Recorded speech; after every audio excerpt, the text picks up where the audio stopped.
By night they come, wielding heavy tools, large rocks, and carefully aimed flashlights. But they're not especially stealthy, and whoops of joy ring out when a neighbor spies them and offers to help.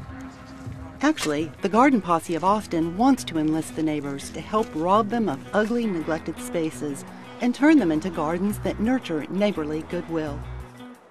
Lindsay Patterson was inspired by stories of guerrilla gardeners around the world.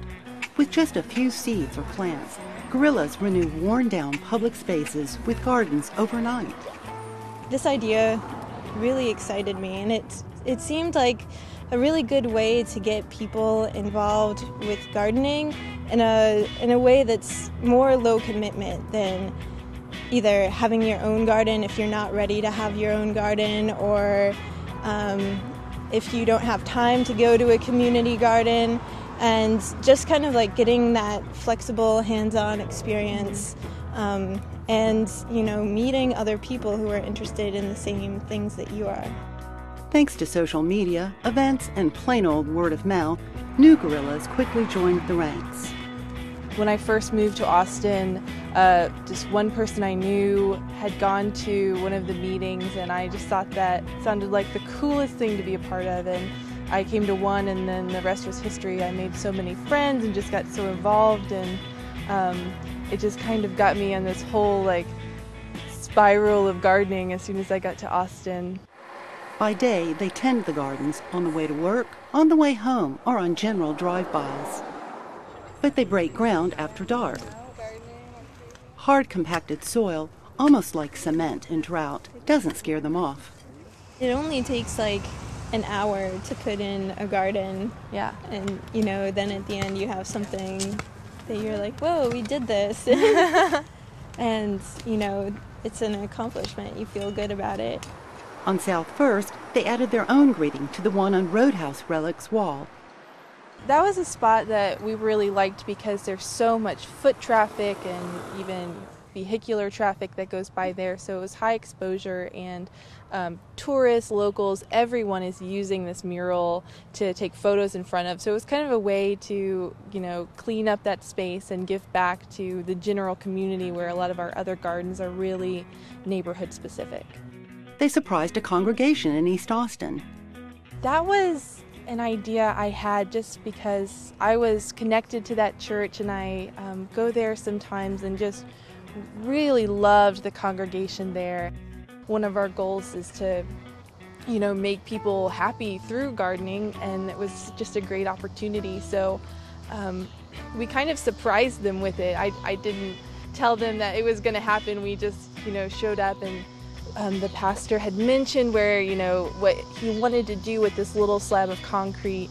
And he had just this vision of it being a place where people could go and enjoy and sit. And so we decided, well, why not? We went out there one night and started digging. I think it's worth mentioning, we went back and we had a potluck to kind of get together and meet the congregants and kind of celebrate the garden, and that was just the best thing, because everyone was so excited about gardening, and a lot of them they wanted to know how to garden, but they had never tried, and they saw how successful the garden out in front of the church was being, and it motivated some of them to say, I'm going to start my own garden, I'm going to try again, my gardens have failed, but this one is doing well.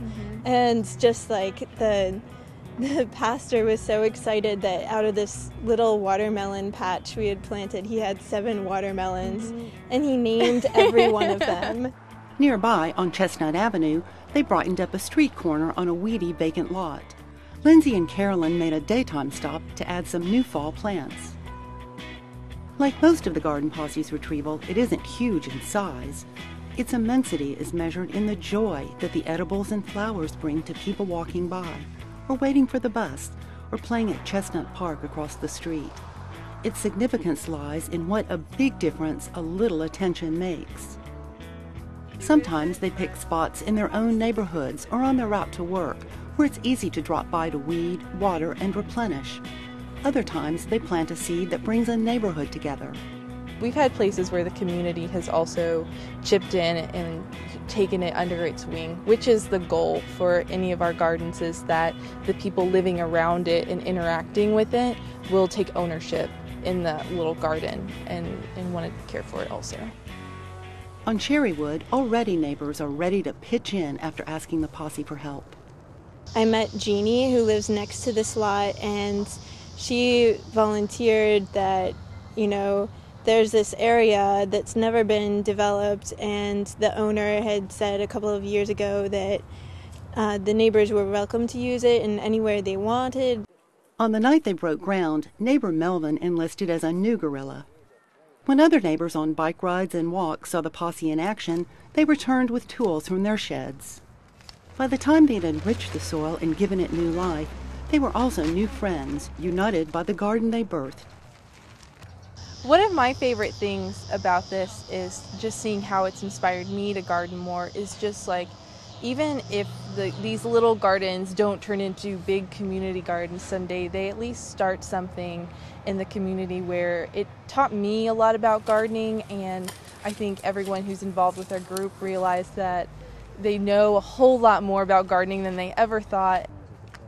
Along with fundraisers and their own contributions, the Posse counts on donations from local nurseries, plants that haven't sold, or broken bags of compost. Also, people have donated seeds, they've donated plants, like if they're able to propagate plants. We've gotten a lot of plants from plant swaps. Sure, they realize that some gardens will be transitory, but their long-term mission is one that will stick around.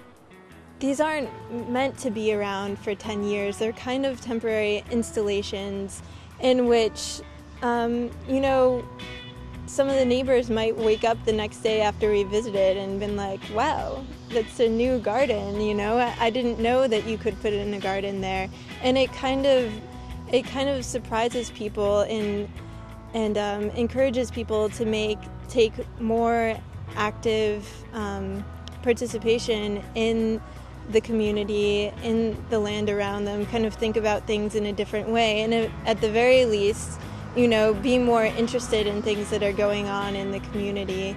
And, the ideal of the garden is that people will start coming together, working on these gardens, and, either learning about gardening or learning about their neighbors. It's really just kind of to bring a community together is the real ideal.